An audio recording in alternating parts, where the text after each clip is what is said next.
Hey, what is up guys? It's your boy Speed here, and today we're going to be doing a live analysis of No One's Sniper. This guy has been cooking on this hero. This is his second game that I've seen as of late where he just completely dismantles the enemy team. And so I want to break it down, show you guys how to play the hero, what No One does, and why is it such a good sniper game. Now, this was a last pick sniper, and it's such a good sniper game because the enemy team just doesn't have good jump. The only real jump they have is a remnant from Ember, which is incredibly fake, as Sniper can easily man-fight Ember if he tries to get on top of him. They have PA, which you might think is pretty bad, but Sniper has his shard to disengage and will buy Hurricane Pike, so PA is not going to kill him.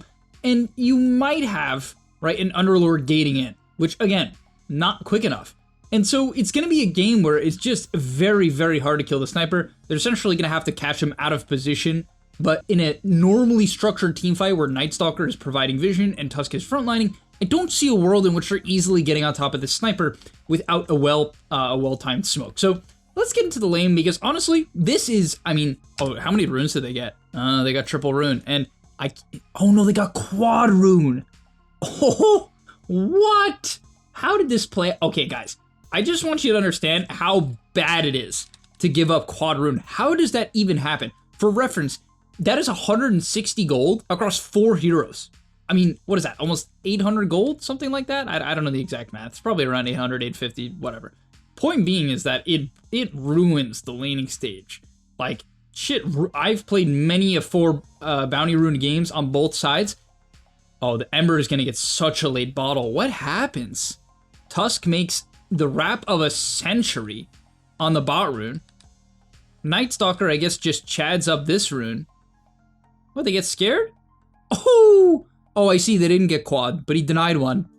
Maposhka kind of just, I guess, wasn't exactly sure where they were. And to be fair, you have to be scared. I mean, you're playing into a Night Stalker, it's gonna hit nighttime, you're playing in a Shrapnel, you're playing in a CM, Reflection, Tag Team. It's not a decent game to contest the rune, but oh boy. The wrap from 9 class to snatch up the room. But okay, let's get back to the Sniper. I just thought that would be fun to look at. On top of that, go sign up to the gameleap website, guys. I'm posting new content over there almost every day, and I'll see you there. So the first thing that No One does is he tries to place a Shrapnel that seemingly zones, but doesn't hit the melee creeps. And I think this is just an attempt to not fully push the wave, right? And he's auto-attacking the Ember, right? Auto-attacking Ember, 50-50 on the CS, wins. Range creep gonna come up here in a second. He secures that one. Melee creep ungettable. Couple of cheeky autos, and they're not really going to dominate the early waves. This hero doesn't like dumpster wave 1, wave 2. It's just okay. You have 5 armor though, so you're pretty tanky actually, compared to a lot of range heroes, a lot of mid-range heroes. As another Shrapnel, and you can see it's typically angled to hit the range creep and kind of push him away, right? I think the idea is that if the Ember steps into him, he's just going to continue to hit him. So if the Ember does what is normal, which is backs up, he's going to have to walk through a Shrapnel, and that seems to be the main idea here. As actually positioning on the side of the lane, just basically saying that you can't trade with me. Ember steps up for a range CS. I mean, that Shrapnel didn't really do too much, honestly.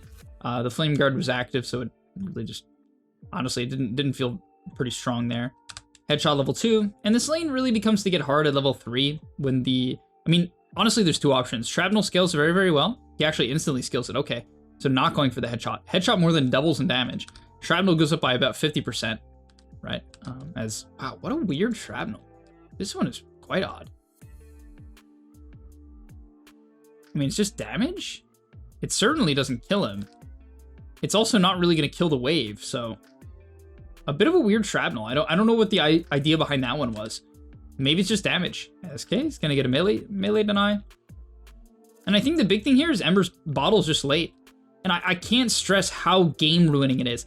And maybe that's what No One's thinking. I can actually see a world where this guy is good enough to realize Ember's bottle is going to be late. I can kind of just like put out my resources, you know, put out these very aggressive Shrapnels that typically aren't great because they're going to make you not be able to have it for like CS, right? Typically you space out the Shrapnels and you only use it if it's going to win you CS. But he's throwing out, I mean, he threw out these very aggressive Shrapnels that are a bit unorthodox. And I really think it probably has something to do with, just how bad the Ember's bottle timing is. And Ember just doesn't get a water rune now. And you need to get a water rune. It's not that hard to get a water rune against Sniper, right?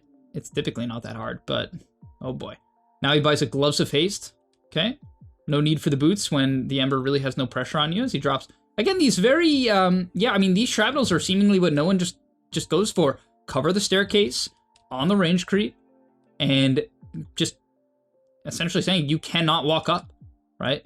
There's no way you can walk up. That one was just really aggressive, and at this point, I think he's just asserting dominance because the Ember just doesn't have, he doesn't have regen. Usually the Ember would have a lot more resources as, oh no, the Tusk camping the bot rune. And this is a very intentional call that pro teams do. If you're winning mid and you're against the hero that desperately needs a rune, you will call over your hero, right? A hero like Tusk that will pretty reliably get the rune because of, you know, shards or snowball. And now the Ember's game, I mean, he's basically screwed because all damage is quite permanent. He probably doesn't have tangos, nor does he want to buy them. I think honestly he should buy a salver or tangos. And look at this damage. I mean, this matchup, it's not that unplayable. It's really, really not that unplayable for Ember. It's bad. It's always bad. Very rarely will you see an Ember win this lane or go even. But it's just, it comes down to the bounties. And it's funny how that works, right? It's not like Laurel heavily misplayed. I don't think he did anything really poorly. It's just that you get this bottle a bit late because it's a hard lane and you don't have any extra starting gold. And all of a sudden now, I mean, you're almost a full level behind. I mean, you are a full level behind for sure at this point. As at this point, he just has to control the wave. Notice, again, these shrapnels, very intentionally. It's really cool how he's super intentional about all of these shrapnels not being on the melee creeps. He has, I don't think he's done almost any that's been on the melee creeps. Yeah, I really think not. And that probably is a way to just maintain equilibrium. Wow, that's a funny assassinate. I don't know, just shoots him. Okay, another shrapnel. Is that one on the wave? Oh, it is. Okay. Maybe he wants to rotate? Does seem to be the case. I mean, to be fair, there's two conclusions you could make as he's going to assassinate this Jakiro shortly. I think the main conclusion about why you would shrapnel the wave here is because the power rune is coming up, right? So you want to kill it as fast as you can so you can contest power rune. CM's taking top rune, and then he's able to, this should be a pretty free kill. Assassinate. Does a lot of damage. This ability is insane. 300 plus an auto attack. Right, so it's like probably 380. Yeah, pretty nuts. Now, I really like how no one plays this hero. I think a lot of snipers are just too greedy, and they don't really understand the value of the hero. Sniper is one of the best fighting heroes in the game. It has 3 spells that just give him damage, and you rotate great, right? This hero can be played as a roamer. A lot of people rush Maelstrom, rush Mask of Madness, and they play to farm Ancients, and to me, it's just slow. And when you have a Terrorblade who needs help, or a Night Stalker who will frequently need help, I just really don't like these hyper greedy sniper plays. And it's not like you can't farm without Dragonlance, right? The main way to get farmed in Dota is just lane creeps. You're not going to lose out on that as they try to make it go on sniper. Oh, this might work. They have Underlord. Okay. It's hard though, and this is why I love this belt of strength. In fact, I also love the raindrops. You guys know how I feel about this. It's funny, I stressed my carry player Yamson on my team. When he plays Gyro, I'm like, you gotta buy the raindrop belt of strength combo, but it's real. This extra 200 health, and sometimes more if raindrops procs twice, is insane. And so they gate in, 5 heroes, okay. But look, I mean, this shrapnel is gonna deal a lot of damage to PA. She might get return killed for this. Sitting in max shrapnel is not a thing. And yeah, they trade 2 for 1 off a 5-man move where the enemy carry didn't even react at all. Yeah, that's bad. Did Ember not have a point in chain? Yeah, that's tough. I think, man, it's crazy. It's just crazy how good these teams are, but it's crazy how much this Bounty Rune griefed the game. I mean, to be fair, I think the Tusk being able to control, no one's laning is close to flawless on this hero, it feels. And the Tusk being able to come to that 4-minute, that water rune, just griefs the Ember's game even harder. All this just kind of comes together because that gank might have worked if they could have more cleanly set up the Muerta and Jakiro spells. And Muerta Jakiro is so good with Ember because it's straightforward, right? You're going to chains into big damage spells, but you don't have chains. It's like, oh, man, I mean, now your heroes just don't have synergy, like for real, and it super matters, right? Teams love this Ember hero right now because of how well it pairs with these meta 5s. I mean, it pairs well with a lot of meta heroes, but especially Jakiro's in the meta, Mirana's in the meta, Muerta's in the meta, and these heroes love Ember Spirit, but he's just not playing the correct version of Ember Spirit. Now, at this point, notice how he's just sitting mid. Pretty standard sniper gameplay. Does push in the wave here, so maybe he's gonna smoke. No, okay, it's again before the power rune, so a clear idea of before Power Rune. That was a terribly placed shrapnel. Ugh. Yeah, he's like, I guess I gotta go around. All right. Buys a fluffy hat. Again, I love this. Love that he just prioritizes these items. He understands that he isn't a little bit of a threat, okay? The mid-game sniper is pretty invincible this game. Early game sniper, as we saw there, Team Spirit proved it. They can kill him. It costed them a lot, but they can kill him, and he's afraid right now. They're not showing anywhere, and this is great recognition of the map state. His team is making a play bottom, so he's just going to play it safe. This is awesome. And this is another thing that players don't understand. They think that when you're winning the game, the way to be the best Dota player is to just keep putting pressure. That's not true, right? If you're playing a hero like Sniper and the enemy team is not farming because they're just not showing, your best play is to hide. Take a neutral camp safely, right? Let your team pressure a tier 1. Let your team break a smoke for you, right? You're playing Sniper. If you're playing Ember, yeah, maybe you could push your limits if you want your lane, but that's not what Sniper does. That is not what Sniper does. He could group up with his team bottom maybe, right? That was probably an option. A Shrapnel comes out, easy kill onto Jakiro, and a Salty, probably unnecessary there. Not a great decision.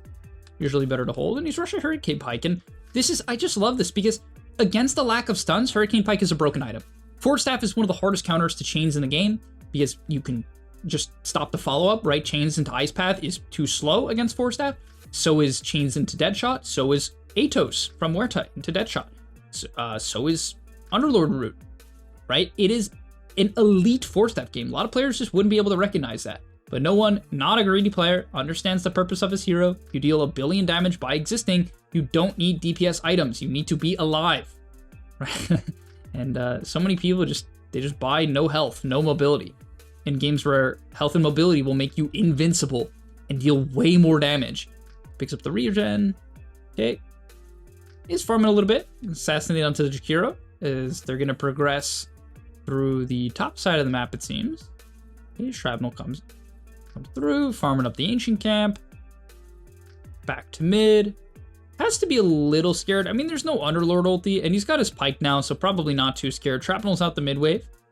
Minute 15, the Tormentor's up. Will he connect? He's going to definitely, yeah, I was going to say, if they're fighting it, probably a bit of a mistake on his part for him just not being there, because the reality is if he's here, a Shrapnel here is like GG.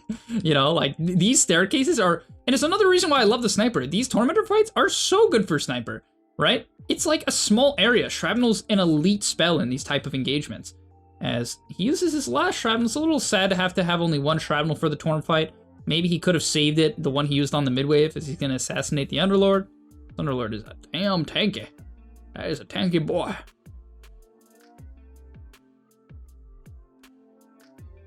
This moves on to Jakiro. Take aim to activate the headshot. If you guys aren't familiar with Sniper, when you click your E, it guarantees headshots for the duration of the take aim. It also gives you armor. So it's good if like a PA is on top of you, you proc it. At max, it gives you 20 armor. It's only for 3 seconds, it's pretty short. He took headshot damage, by the way, at level 10, pretty standard. I forgot they changed his 15 talents. They actually kind of nerfed him. He used to have 30 attack speed flat at 15, which was way better. Now, I wonder if you take assassinate damage. I feel like you probably do. I feel like 45 attack speed for 3 seconds just isn't good enough. But we'll see. We'll see what he does. And this is another very cool item on Sniper. Now, you buy the Crystallis, and then you buy this Remnant's Brooch. Pretty awesome item on this hero. It gives spell lifesteal, and Sniper actually does quite a bit of spell damage, right? For sure. On Shrapnel and Assassinate. 35 damage for only 3,300 gold, and just grants attacks a 30% chance to deal an additional 80% of the attack damage as bonus magic damage. So you heal from the procs as well. So yeah, seems like a pretty solid item to me. And I think the big thing about this item is that it's a very fast timing. I mean, it's cheaper than Deso. It's way cheaper than something like Mjolnir. It is low on attack speed, which is probably, in my eyes, the flaw of this item. Your next item, it's a little bit weird. Like, what do you buy for attack speed as your next item? It was historically Shadowblade, which is still fine, but nerfed. Yeah, we'll have to see. I mean, he's queued up the Shard, which you absolutely buy. More mobility against the lack of stuns is completely overpowered, right? Mobility against stuns is a lot weaker. You tend to need to aim more towards like a Shadowblade to hide, or a BKB to just fight. Still can be Pike. You can still buy Pike against stuns, just so you're tanky, right? This is just an HP item, so you don't get bursted. Get your shit off. As they're going to take Roche, goes on the Sniper. Probably pretty close to his... Wow, this Revenant's Brooch item is so cheap, actually. I guess you don't... Wait, you don't get crits. Yeah, it's kind of weird. You don't crit, you get magic damage crits. 30% chance to crit is so high. I guess it's only 80% of your attack damage. I don't know. This item's weird to me. I'm gonna have to do a video just kind of like researching and explaining that item, or understanding this item, because a lot of people are buying it. It seems like the numbers are good, but I'm just not so sure of them yet. Invis rune, assassinate on Jakiro. Yeah, you probably take assassinate damage. Just follow up the Night Stalker of this game. I don't know. I can see him taking the other one because you're just a right-click hero, but I'm not sure. He does lack attack speed with these items, so I think if I have these items, I maybe would lean towards the attack speed, just because you really don't have much of any attack speed. Pike is just okay, right? And he got Gossamer's Cape. I think you want Brigand's Blade, but probably didn't get it, so you just take Gossamer's for PA, which is fine. Okay, you're gonna rotate through the map. Paravision 5 manning pretty hard here. As the Wisdom runes have passed, traveling on to midwave, gets a shard. Really curious what his next item is going to be. As looks like they're just going to progress to this tier 2 bottom. A very simple move. Looking for an angle, looking for some hero, but they don't find anything. Team Spirit. Being Team Spirit, super good at just playing the map and avoiding stupid deaths. They're very good at that. And here comes the high ground siege. So it's Aegis, Pike. Another reason why I love Pike. I mean, more so Dragonlance in this case, but just able to siege the high ground. They'll probably back off. They lost their creep wave, but good tower damage for sure. But I think Team Spirit is probably reasonably happy with this. You just want your PA to come online. You're gonna clear out the wave. Using shrapnel charges. You don't want to use too many shrapnel charges. Like, you don't really want to use it on neutral creeps at this point of the game. You want to have, like, optimally you have 2 charges. I don't think you have to save for 3, but it's really nice to have 2 charges for fights. It does make a big difference. The spell is obviously incredibly good. Just AoE damage and slow. As Assassinate onto the Muerta. Very casual. They take her out. They're not really expanding their lead. I wonder if the main idea at this point of the game is set up for Tormentor. Tormentor will be top this game instead of bottom because of Night Stalker. Night Stalker actually flips it if he takes the Night Rain facet. Looks like he's afraid of moving into his triangle as he shrapnels to stack. That is cringe. Right before a Tormentor fight, using a shrapnel to stack is definitely bad. And okay, he's going to go for the Shadow Blade. Like I mentioned, this build needs attack speed. You already deal plenty of damage, and you want attack speed for headshot as well, so especially with that 10 talent, you know? So I guess maybe he will take assassinate damage, because at least you're buying an attack speed item. I can also see a world where you consider Mask of Madness, but it's probably a bit... It's probably bad. Nah, it's probably bad because you have your shard. Yeah, nah. Probably bad. Okay, fight breaks out. They find a really nice angle on the Jakiro. What a good wrap from them, honestly. Just going all the way around. So really using the Assassinate to kind of just follow up on kills. His positioning getting kind of weird here. He's actually not really able to hit anyone. And now he's afraid of getting jumped, so yeah. I mean, they got a good angle on Jakiro, but I don't know, his padding there wasn't the best, and I actually think it costed them quite a bit, and uh-oh. PA is 18k net worth. How did that happen? All of a sudden, the game is near back to even. I mean, Team Spirit is just so good, man. Considering how bad the laning stage went, to just be in this game in a very strong way, what a kill. Holy, what in the world? Oh, this gives True Strike as well, right? The Remnant's Brooch on the procs? Oh, no. I'm thinking of the serrated Shiv item. Wow, crazy. Double damage with the tag team. Big damage. Big damage. Okay, he actually took the attack speed during take aim. New neutral item. You gotta hope you get a damage item. Probably, yeah, okay, there's the Shiv. Such a good item, man. I mean, procs against Roche. 20% chance to True Strike against PA is always appreciated. 10% of their current health. Just such a nice tool on a hero that's hitting so frequently, right? What did he get with it as well? Health and HP regen? Yeah, it's nice to have. It's actually a lot of HP regen. This 8 HP regen on a hero like Sniper that kind of lacks any sort of form of sustain is quite nice. Oh, they're gating in. He's kind of... He should be fine. Wow, this Underlord is so tanky. Well, they're jumping onto the Underlord. He's got to Force Staff him. Yeah, I love that. I was going to say, you got to bail your guy out here. It feels kind of sad, but you have Aegis. I think if you don't have Aegis, it's scary to do that. Tusk dies. Oh, they're able to play this team fight? That is shocking, as they manage to get onto the Underlord, and now they just take him out. Buyback from the Tusk. They find 2. Nice Force Staff usage. And again, I think if he doesn't have Aegis, you're kind of shitting your pants if you use Force Staff and then get sundered. But with Aegis, I think you feel pretty comfortable doing that. Even if you get jumped, you know, you're going to respawn. Team will be able to get in position to try to bail you out. As here comes the high ground attempt. Probably no PA BKB, that's why they're pushing. Yeah, it's going to be very hard for her to actually get in. As he's poking onto the Ember. Who gets orchided. Assassinate comes out. A little hard for them to chase on, and this can sometimes be the flaw of Sniper. He picks up the Silver Edge for PA. Probably another reason why he's going the Shadow Blade, of course, right? Little break for the Phantom Assassin. Queues up the BKB for his next item. Looking to push out the top wave. Something you can do a lot on this hero is just push out the dangerous waves just with the shrapnel. It's a great way to continue to scale and, you know, create some sort of map pressure without showing. Okay. Oh. They find a nice jump on the Underlord who does not have a Dispel for the silence, and they're able to just peep him down. Now, you kind of shoot the person closest. You generally prefer the squishier target. Assassinate onto Jakiro. Definitely will not kill him. Oh, an Orchid onto the Muerta. Bad positioning from Rue, or at least a good Orchid from the Terrorblade. Kills off the Muerta, and nice fight. And it really, something I can appreciate about Paravision is how good they are about objectives this game.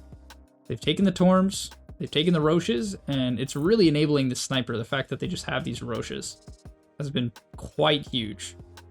As they take one side, I don't think you go for the second side. So this game probably will slow down a bit unless Team Spirit decides to make a big play. I think BKB is definitely correct. At this point in the game, the enemy team can just buy mobility items to catch you, and they'll have a lot more tankiness to kind of just try to break through and get to the Sniper a lot of the time. And so, yeah, it's nice to just be safe by the BKB. You already hit for a lot at this point, right? Two main damage items and a Shiv, this rated Slark-looking ass item. BKB queued up, shrapnel onto the wave. It's just very good to keep shrapneling these waves. You want to scale. Again, keep that map pressure with the TV pushing him into wave. Gives a lot of info too. You know the enemy team is probably bottom. Almost BKB, probably telling his team, hey, I'm close to this item, as they block his camps. Oh, disaster. Disaster. Sell the clarity? He's gonna have to sell clarity. Oh, slowing down his BKB timing, not selling the clarity. Guess he thinks he needs the clarity. Okay, BKB up. They're gonna smoke. Ready to go. That's their timing. Looks like he wants them to try to find... Oh, they actually... Good call from him that they would be in this jungle. Definitely kind of calls them out here. And this looks like a good angle. Oh, they jump on, but collapses a Ghost Scepter. But Laurel almost just dies from full, dealing a lot of damage from this through the Crimson, and I think some of it has to do with Revenant's Brooch doing magic damage. As he gets jumped by PA, disarms her. You definitely... Oh, it's just Shadowblade walk away. Yeah, oh, there is a sentry on him. But, yeah, the BKB ends. Break. It's actually kind of in a bad spot. He's gonna... Oh, no, he force taps. I don't know. I think he double tapped. It probably meant to click it on the PA, but double tapped. It didn't matter. Phew, that was close. He also probably should have used his shard there. And they just call GG, but... Yeah, pretty intense game. Honestly, I'm curious how this game would have played out with a different start to the match. Again, 0 bounty runes really screwed the Ember. I'm not sure he would have had a good game anyway, but to the extent that it was, I almost think that Team Spirit would have maybe been able to kill the Sniper and open up mid-tower earlier. But yeah, I mean, that's the reality. You pick this good matchup. I mean, Paravision, cooks on the runes. Really cool angle from 9 class to just wrap around. They kind of call out the scared nature of Team Spirit. Due to the fact that they just have good first blood. And it's not that Team Spirit's that bad at level 1. They're really not, but Paravision is very scary. Right? Very, very scary. Tusk is scary, CM scary, Sniper scary. Night Stalker is eventually scary after the rune spawn, because it turns night. But alright, thank you guys so much for watching. I'll see you in the next one.